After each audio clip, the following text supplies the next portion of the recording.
Marcus Sheridan, thank you so much for being on the Brick and Mortar Visibility Podcast. So great to have you here. Yeah, Melissa, we're gonna have a good time. We are. I'm so excited. I want to start with my first little question. You say pain is such a great catalyst for innovation.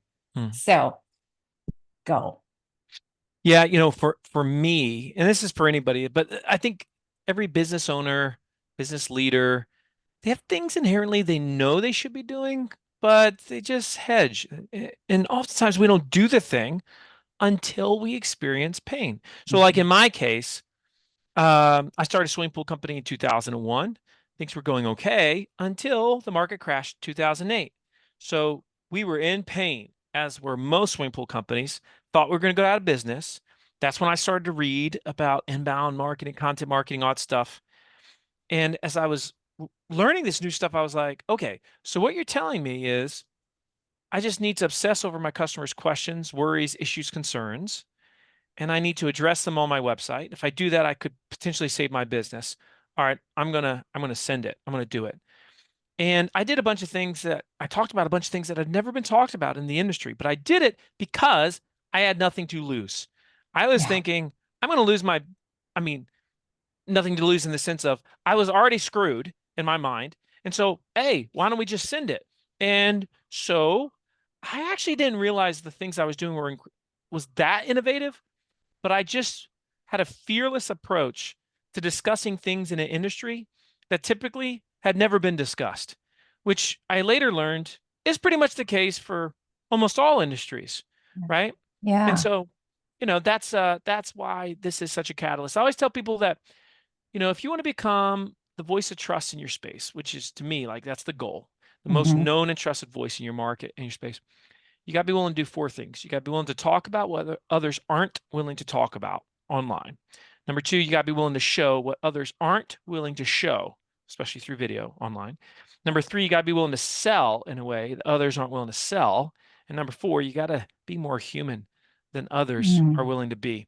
And, you know, when I ask audiences, how many of you are truly talking about showing, selling, and being more human than 95% of your competitors right now, especially online, and you're doing it consistently, nobody ever raises their hand if they're being self-aware and honest.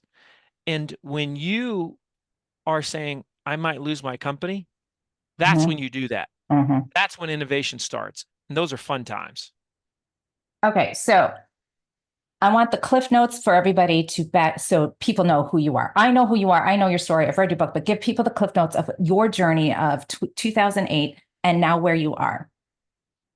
Yeah, so 2008, I have the pool company, market collapses, and so my mindset was, all right, I'm going to become the best teacher in the world when it comes to fiberglass pools. And it collapsed because the economy tanked and people were Yeah. taking, and you had a pool business, so people are taking lines of credit out of their house. And so everything was a debacle with the Yeah, it was real 2008. estate was the debacle. Mm-hmm. Everybody's upside Mm-hmm. down. They can't Mm-hmm. get loans, can't get a second mortgage, can't get home equity line. That ain't good for home improvement. That's certainly not good for a swimming pool company. And so I really did think we were going to go out of business. I had multiple consultants say, you should go out of business. You should file bankruptcy, Marcus. That wasn't in the cards for me because I was going to lose my home. My two business partners had lost their homes. I had to let go of all my employees. I wasn't going to do that. So I had to get smarter. And that's when I really started to do the research. That's when I said, hey, we're going to become the Wikipedia of pools. Mm-hmm.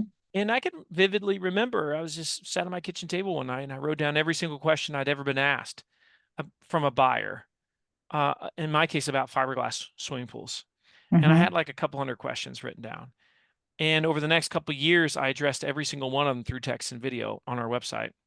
And it became the most trafficked swimming pool company in the world within a couple of years.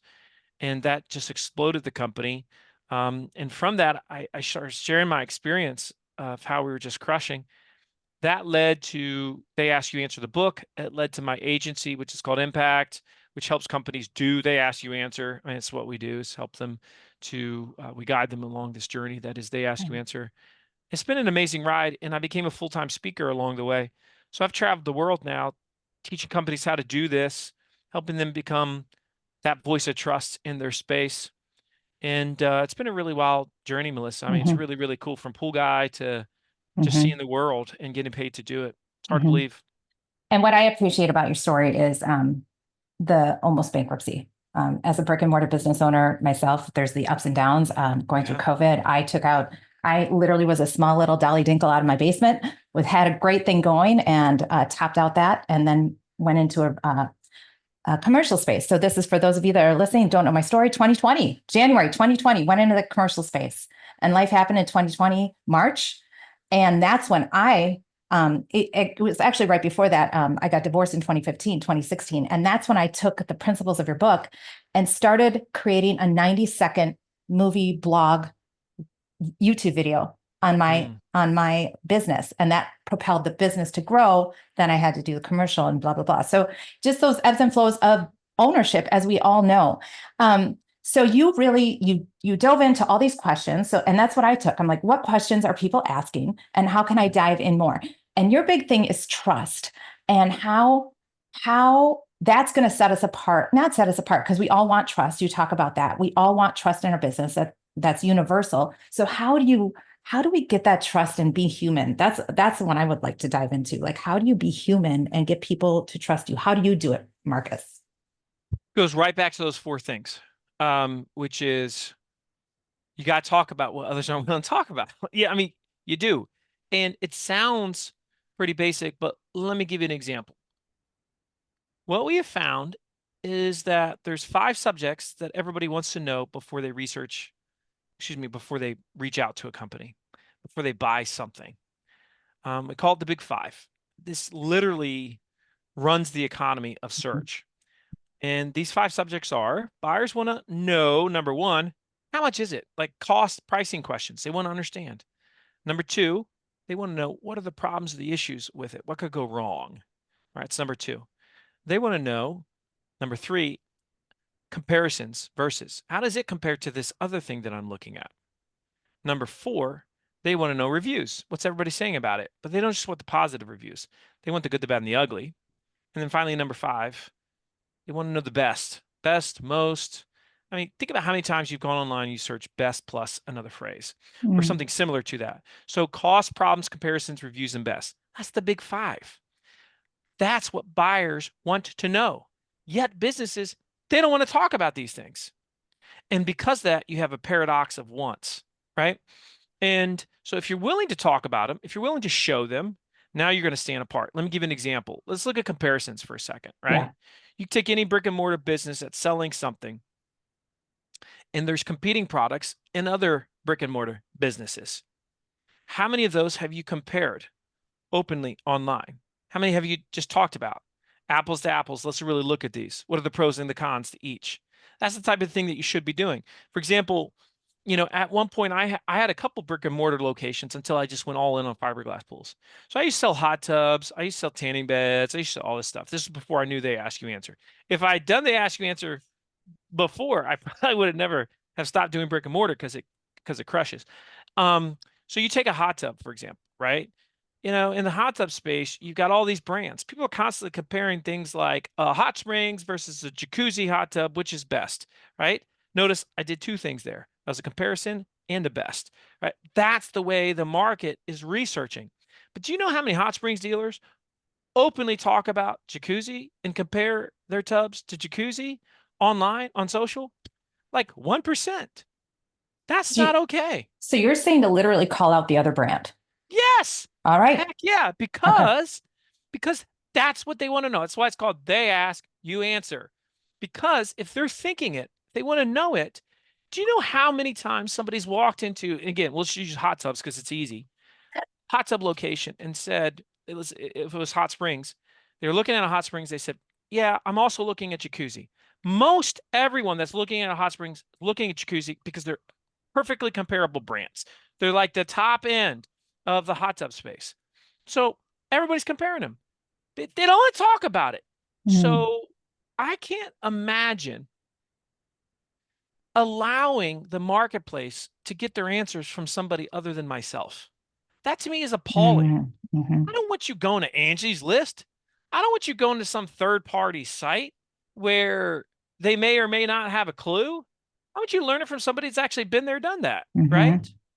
So this type of thing is is prolific. And the big five apply to every single product you sell in brick and mortar, like Mhm. every single one. I've got one of the great freaking examples of all time. It's a company called Yale Appliance. Yale Appliance is a Boston retailer. They sell kitchen appliances. Okay, fridges, dishwashers, I mean, all that jazz. They came to me and they're like, Marcus, we want to crush, but we're not. And we feel like we're producing content, but it's just not really happening. I'm like, okay, let's look at your content. The content wasn't what people wanted to know. They really were just mainly pitching their products.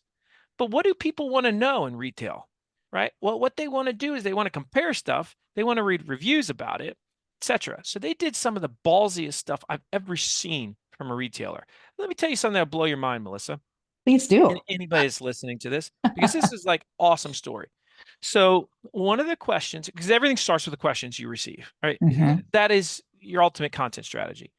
So, for example, one of the questions that the owner Steve would always get, people would walk in, they're looking at appliances, they want to redo all their appliances or get new ones, and they say, "What are your least serviced appliances? Like which ones break down the most? You've got like 8 brands in here. Which Mm. ones break down the most?" Okay, now most retailers are going to give some BS answer. Be Mhm. like, well, it depends, da, da, da, da. And they're never going to talk about it. Why? Because they don't want to like ruffle any feathers with the supplier, with the manufacturer. Steve says, I'm going to own this industry.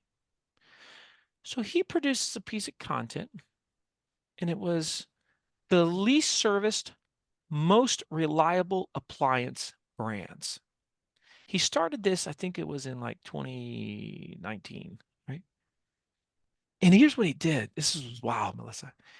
He took all the service calls that he had run that year for every single service call, every single brand. So he took the total number of units he has sold for each one of his brands. So you got Mhm. Bosch, Whirlpool, GE, went down the list. And he took the total service calls he'd ran on each, and he figured out the exact percentage of service calls that he would have to run Mhm. for every single brand that year. And then he published the list Mhm. on his dang website. So not only did you learn the least service brand that he sells, drum roll coming, Mhm. you learned the most serviced brand that he Mhm. sells. Think about that, which I believe was KitchenAid. So if you're listening, KitchenAid, you got to do better. Now, And he put it in a oh, beautiful graphic and made it all pretty and very interesting to read. And and check it out. Its first year, it was getting read 50,000 times a month. mm, 50,000 times a month. Think about that.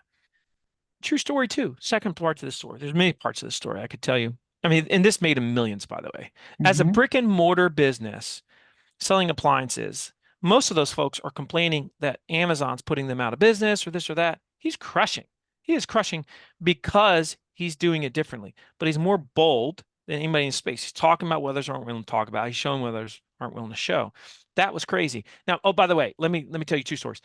The How did the brands react? Well, the ones that were at the bottom of the list were upset and were like, "How could you do this?" And his point was, "I guess you're going to have to make a better product, won't you?" They couldn't do anything. Most retailers would never do that because they care more about, oh, I don't want to annoy the vendor Right, right. than upsetting the consumer, the buyer. That's how he went from what was a medium size to a very large business, doing almost $200 million in appliance sales, which is a sick number, by the way, right? Mhm. Mhm. Other side to this story. He's featured in my book, They Ask You Answer, their whole story. My wife comes to me one time. We're in Virginia. Steve was in Boston, by the way. She comes to me and she says, I need to buy a new dishwasher. I'm like, yeah, yeah. She says, but I found the greatest website. You wouldn't believe it, Marcus. They talk about who they would buy, who they wouldn't buy, whose services. And I said, oh yeah, what's the name of the company? She said, Yale Appliance. They're in Boston. Man, I wish I could buy from them, but they don't do e-commerce, but they're just amazing. I said, honey, if you had actually read my book that hundreds of thousands of people have read, except you, my very own wife, you would know That they ask you answer. They're my client, dear. And she's like, well, true Oh, story. that's a great story. That's a great story. Okay, I'm going to put you on the spot. So you talk about brick and mortar, which I am, but I'm service-based. So how can you apply? Give us an example of a service-based business and how they can do this or what they can Yeah. do So better. choose any service-based Yep. business, and I'll give you some examples. Just Dance choose one. studio. Dance studio. Dance studio. Perfect. So let's say you own a dance studio. So you might look at the big five and say, all right, we got cost. So we might do a series, and this could be in your area Mhm, because whatever you have, uh, let's say dance is variable. If you're in Hollywood, the cost is going to be different for mhm, a dance studio than it would be, let's say, in Oklahoma. And mhm, so you might take your town and you might say, what is the average cost for dance lessons in such and such town? So mhm, that's great because you're able to teach the market, here's what you could expect to spend. And you want to do this by saying, here's what drives cost up, here's what drives cost down, here's why some studios are more expensive, why some studios are less expensive. So you're really explaining value in the marketplace, helping them understand, okay, so I understand why some studios cost, $5,000 for, a half a year, whereas some cost $1,000 for a half a year. Here's the differences. Here's what to expect. This is what value looks like in the industry. And you're like, okay, that mhm, makes a lot of sense. mhm, That's very, very helpful to me. mhm, mhm, So that's an example of it. Here's sometimes people have fears with dance studios. So in other words, if I send, mhm, my child to a dance studio, and then fill in the blank for the fear. mhm, And you know mhm, those fears better than I do. Those mhm, are the problems, right? So you mhm, want to openly talk about those and just discuss them, right? And any of the fears. When I was a pool guy, the fears were like, oh, is this pool ugly? Is this a little cheap? Is it going to pop out of the ground? Like I mhm, didn't shy away from any of those. You lean into them. So that's an example of it, right? mhm, mhm, Then you do comparisons. Well, some comparisons could be like these days, there's you can do online lessons. So it's like, okay, should I do online or in-person lessons? What's the mhm, difference? mhm. But you want to do it in such a way it's like, not, hey, you're dumb if you go online and you don't No, offer no. online. You Yeah. shouldn't do that, right? It's like, Mhm. listen, there's always pros and cons to every decision you make, right? And then you talk about it and they're able to say, oh, okay, okay, this makes total sense to me. Now, Love it. reviews and best are a real good one. So let's say you're in like Hudson, Wisconsin, Yeah. right? Mhm, So mhm, you might do an article or videos, etc., on like the 5 best dance studios in Hudson, Wisconsin, right? mhm, That's really, really powerful. And then you list 5. You literally mhm, list 5. mhm, And now all of a sudden, uh, and by the way, you can do that and you can even like the 5 best dance studios in Hudson, Wisconsin, and then put in parentheses review/ratings. And so now when somebody potentially searches your competitor and they search reviews plus competitor's name plus Hudson, Wisconsin, mhm, which is not uncommon, right? That's mhm, very possible. mhm, Now they're going to stumble onto your website. There's a good mhm, chance. mhm, So for example, like I wrote articles that were like the 5, best pool builders in Richmond, Virginia. I was naming my competitors on there. mhm, And at first I remember my business partners were like, dude, why are you naming our competitors? Because I'm like, I want to rank for their keywords and I want to crush for ours. And this is the question mhm, people are asking. And so mhm, they're not mhm, dumb. I'm going to just answer everything. mhm. You want to own every conversation that happens in your space. And so that's an I love example that. of reviews in a best for your geographical location. And it's really, really effective. You know, a lot of these companies leave all this stuff up to third-party sites. I just think that's such a bad choice, Melissa. It's like take the future into your own hands. Dictate your destiny. Don't wait around for it to come to you. Go after it. And so that means doing things that others just haven't done before. Mhm, mhm. Speaking of future, okay, so how are we? How are we quickly as we tie up our time here? How are buyers buying? And what advice would you give people, business owners? I'm top rated. I'm putting out consistent blogs. I'm Yeah. doing the thing. What can I do more or better? What could I do better going forward? Let me give you a few things. And let me just say this. Marketing is harder today than it was 10 years ago. It Mm-hmm. is. It's getting Yeah. harder. Um, this is true. At the same time, there are elements that are getting easier. Technology is getting better. Our phones are getting better. And it's actually a very exciting time. You Mhm. got to think a little bit creatively. Now, one thing that I would tell you, especially if you offer a service, which is a home run, is self-service on your website. What Mhm. I mean by that is things like quizzes, assessment tools, recommendation tools, and pricing calculators on your website. So, as an example, um, I created a tool that I'm very excited about. It's called PriceGuide.ai. What it does, it allows you to create in less than 30 minutes a pricing estimator tool that goes on your website, uses AI to make your life easier, and you can start generating leads literally in 30 minutes from this tool. It's awesome. So let's say in your case, Melissa, you might have an estimator tool on the site that says, how much will I spend on my children's dance lessons? Get an estimate here. And they're like, oh, this is cool. I can like find this out right now. And so then what does the estimator do? Well, it takes them through a series of questions. Like maybe it's how many children, maybe it's like what the different classes they would want to use or choose, Mhm. choose or Mhm. whatever. Mhm. No, it's like different things like that. Mhm. And questions that you would actually normally ask someone to give them a price range. And so at the end of this, they get a range, you get an email, and now you're building your database and Mhm. you're Mhm. getting a lead. And that lead you can remarket to, and then that's a game changer. Mhm. So if you're listening to this right now, like, and you offer a service, you want a super cheap tool that you can set up immediately on your site, go to Price Guide.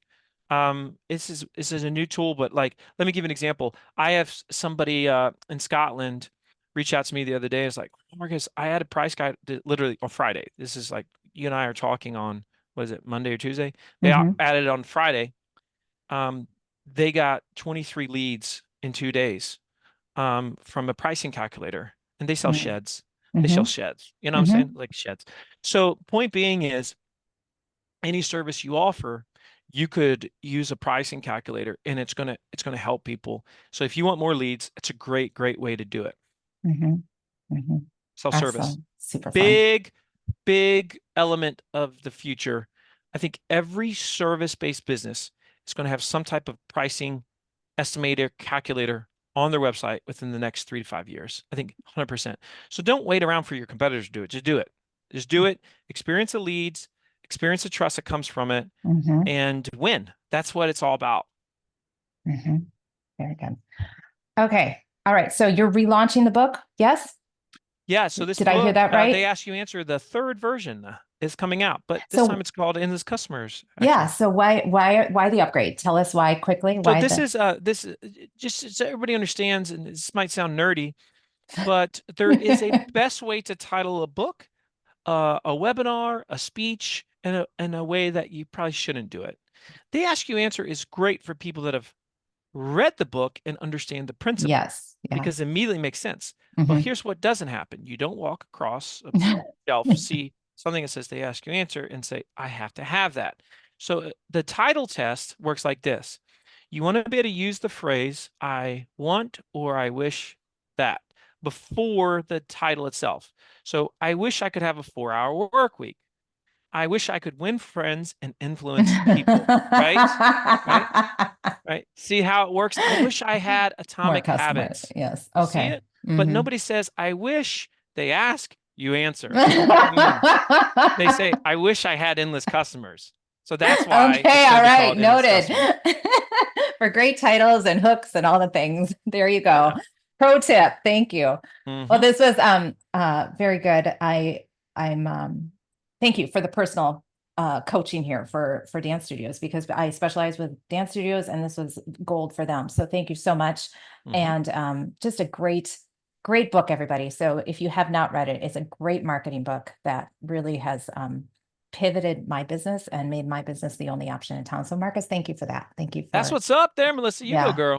yeah, thank you. All right, everybody. Marcus, any last words? It's an exciting time to be in business. I would just say this, don't ignore AI, get in the sandbox, use it. It might not be your thing, but AI doesn't care about our opinions. Mm-mm. So let's get in there. Let's start doing it. And you can create some amazing content with it right now, especially if you understand the right prompts. You could go to my LinkedIn. I have put a lot about AI in there, a lot about this stuff that Melissa and I have talked about today. Connect with me there if you're listening to this. I'm pretty good on that platform, and I think you'll get a lot of value. Awesome. Thank you so much for your time, Marcus. And everybody else, have a great week. We'll see you here, same time, same place next week. Peace. Bye-bye. Awesome.